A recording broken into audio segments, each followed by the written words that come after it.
मुझे समाधि की प्राप्ति हो, मेरी आत्मा सिद्धालय में विराजमान हो, ऐसा सिर्फ भव्य जीव ही अपने अंदर ऐसा भाव बनाता है।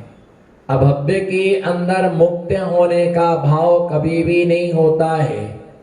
अभव्य जीव को धर्म में ध्यान नहीं होता है, उसके लिए आर्त ध्यान, रौद्र ध्यान पूरी तरह से होते हैं, पर धर्म में ध्यान किंचित मात्र भी नहीं होता, क्योंकि जिसका गुणस्थान मिथ्यात है उसके लिए धर्म में ध्यान कभी भी नहीं हो सकता है।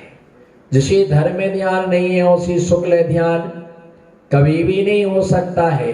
जिसे शुक्ल ध्यान नहीं होता उसके कर्म का नाश कभी भी नहीं हो सकता है। ऐसे ध्यान के अंतर्गत पदस्थ नाम का जो ध्यान था, उस पदस्थ नाम की 5 धारणाएं हैं, और 5 धारणाएं जो हैं उन 5 प्रकार की धारणाओं में सबसे पहली पृथ्वी धारणा का साधक ध्यान करता है। पृथ्वी धारणा में वही साधक ही विचार करता है एकांत में बैठ कर के। ये ध्यान रखना, ध्यान हमेशा एकांत में होता है। बोलो ध्यान हमेशा एकांत में होता है, अकेले में होता है। उस स्वाध्याय 4 लोगों के साथ में होता है। ध्यान अकेले में करोगे तो सार के लिए प्राप्त करोगे, और स्वाध्याय 4 लोगों के साथ में करोगे तो तुम्हें सार की प्राप्ति होगी। स्वाध्याय कभी अकेले में नहीं होता हो, ध्यान कभी 4 लोगों के साथ में, 4 लोगों के साथ में ध्यान नहीं होता है। तो ऐसे एकांत में बैठ कर के साधक विचार करता है कि जम्बूद्वीप के बराबर एक पृथ्वी है, जम्बूद्वीप के बराबर एक पृथ्वी है। उस पृथ्वी पर उतना ही बड़ा, उस पृथ्वी पर उतना ही बड़ा क्या है?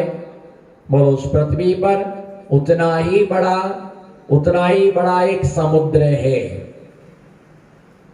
वह समुद्र जल से लबालब भरा हुआ है। यत्र तत्र स्वर्ग आदि विषय सुखरूप कमल खिले हुए हैं, लेकिन बीचों बीच 1008 पाखुड़ी वाला, कितनी पकड़ी वाला? 1008 पाखड़ी वाला एक कमल खिला हुआ है। उसके ऊपर एक स्वर्ण का सिंहासन रखा हुआ है। उस स्वर्ण के सिंहासन पर मैं विराजमान हूं, और मैं उस पर बैठ कर के विचार कर रहा हूं कि शरीर और आत्मा समस्त जड़ पदार्थ है। जो शरीर है वह क्या है? जड़ है। बोलो, शरीर क्या है? शरीर जड़ है।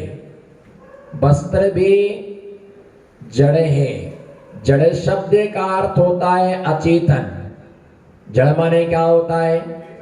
जड़ शब्द का अर्थ होता है अचेतन। ये सब जड़ है, मेरे से भिन्न है। सिर्फ एक आत्मा ही हमारा अखंड चैतन्य पिंड हमारा एक आत्मा है।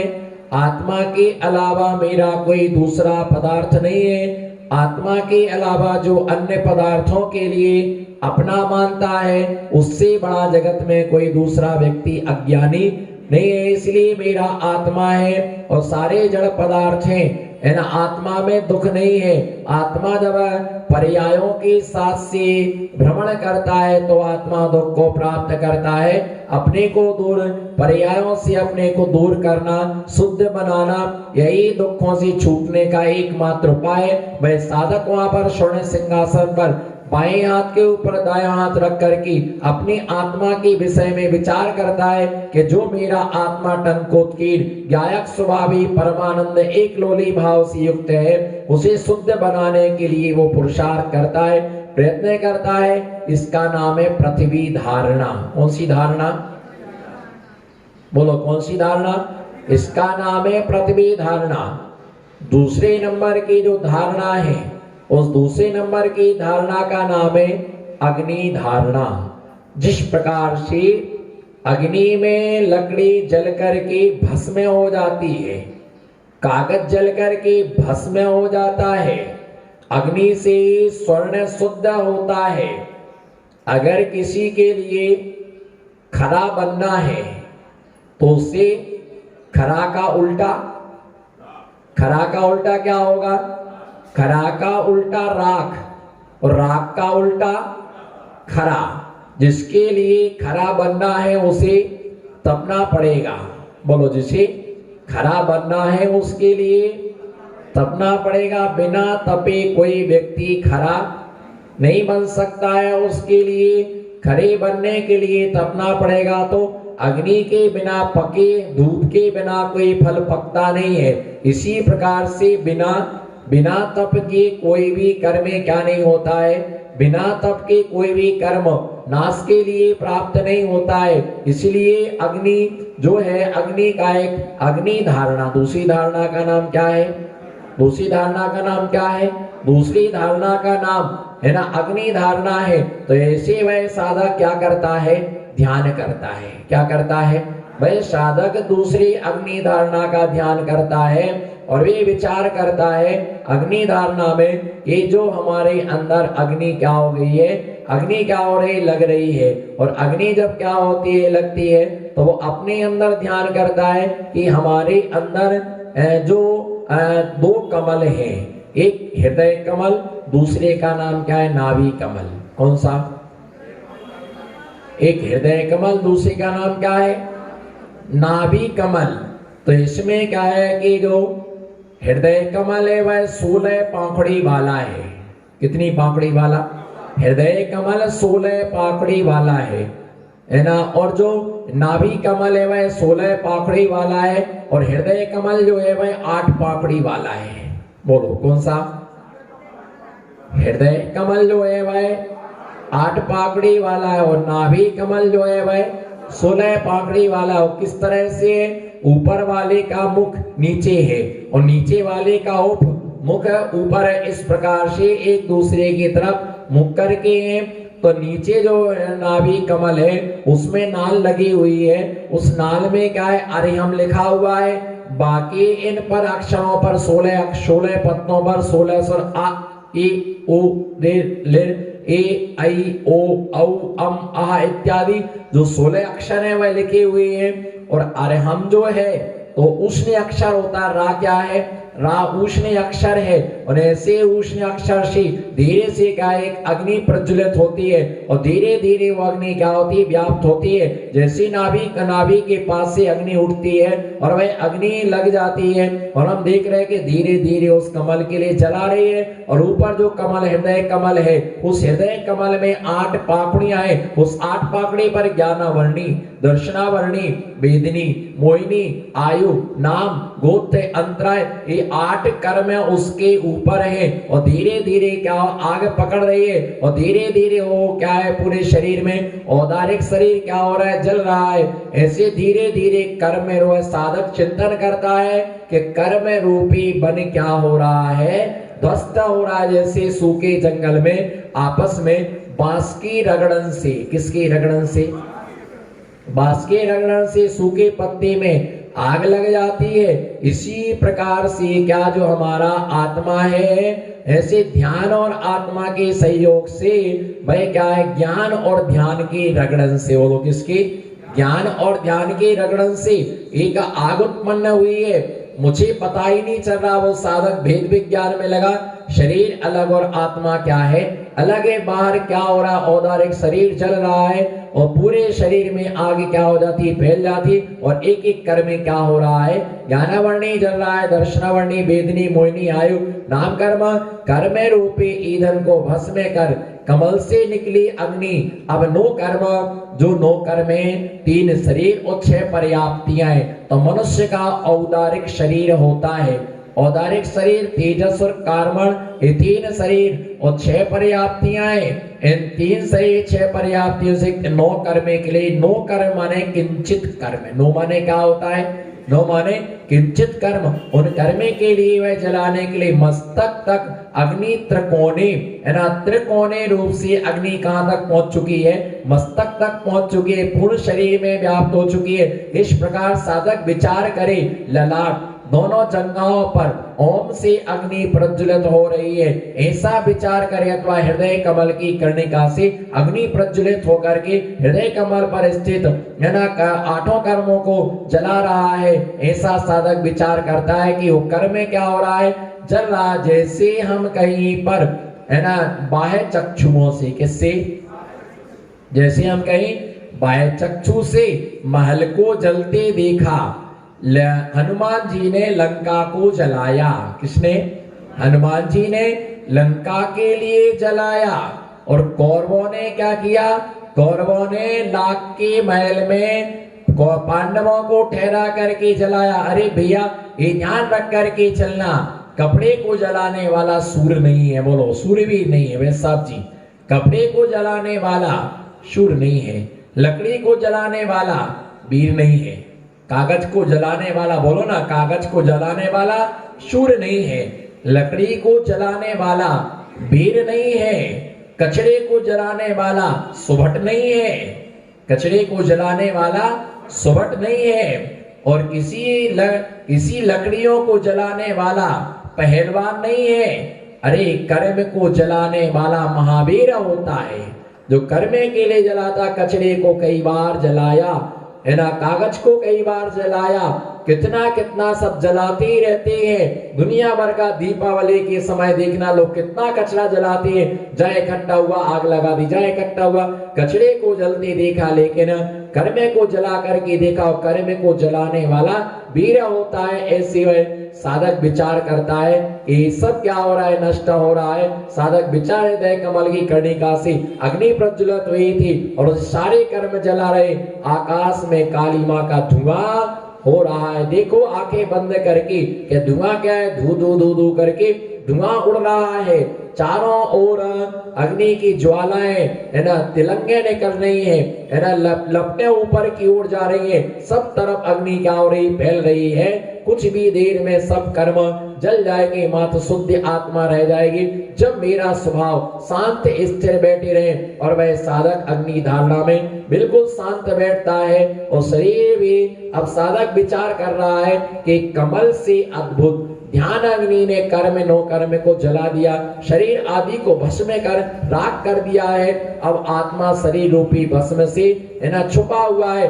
अब जो काली माँ क्या थी, भस्म में पड़ी हुई है, और उससे काला काला क्या हो रहा है, दिख रहा है, और वह अपने ध्यान में लीन है। ऐसा वह अब उसके बाद में वायु धारणा की बात, जब पूरा शरीर जल करके राख हो जाता है, ऐसे वायु धारणा, उसके बाद वो वायु धारणा करता है, तो वायु भी अनेक प्रकार की गुंजा वायु होती है ना, झंझा वायु होती है। ऐसी भयानक वायु होती है कि सुमेरु पर्वत के लिए चलायमान कर दे। ऐसी झंझा वायु आदि वायु पर्वतों को गिरा देती है, वृक्षों को गिरा देती है।